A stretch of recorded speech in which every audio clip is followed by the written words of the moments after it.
पूरे दुनिया में अगर आप देखेंगे कि भ्रष्टाचार किन देशों में सबसे कम है और उन देशों ने भ्रष्टाचार को कैसे रोका है।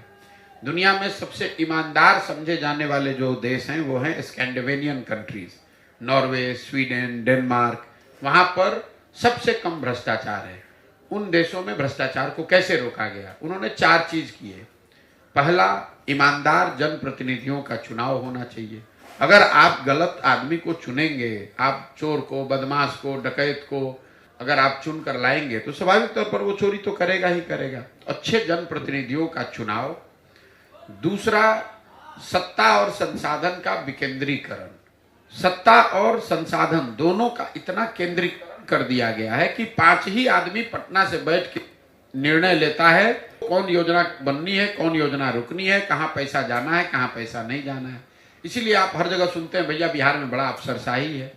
तीसरा, जन भागीदारी। जनता को ये मालूम ही नहीं है कि उनका अधिकार क्या है, उनके लिए कौन सी योजना चल रही है, उनको क्या उससे लाभ मिलना चाहिए, नहीं मिलना चाहिए। पटना में कोई अफसर बैठ के ये तो नहीं बता सकता है कि हायाघाट के किस गांव के किस टोले में सड़क अच्छी बनी या खराब बनी। जहां बन भी रहा है उसका क्वालिटी खराब है। लेकिन अगर आपके घर के सामने सड़क बन रही है और आपको ये मालूम है कि इसका ये मापदंड है, इस आदमी को बनाना है, तो हर आदमी जगह या न जगह कम से कम जागरूक जनता जो है वो खड़ा होकर पूछेगी कि भाई ये क्यों इस तरह से बनाया जा रहा है या नहीं बनाया जा रहा है। और चौथा, बड़े पैमाने पर तकनीक का, टेक्नोलॉजी का प्रयोग। जैसे बिहार में मैं आपको एक उदाहरण से समझाता हूं। यहाँ पर नल जल योजना में हुए भ्रष्टाचार की चर्चा घर घर में है, हर आदमी बात कर रहा है।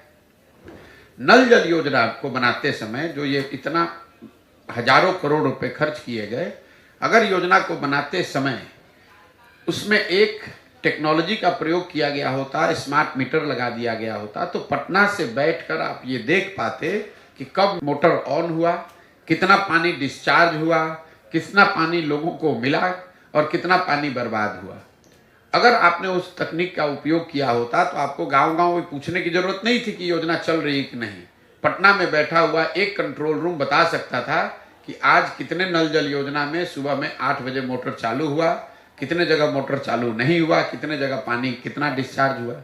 इन 4 चीजों के समावेश से भ्रष्टाचार पर बहुत बड़े पैमाने पर अंकुश लगाया जाए। खत्म नहीं होगा, खत्म बिल्कुल नहीं हो सकता है, ये आप मान लीजिए। ये जो कहता है वो झूठ बोलता है।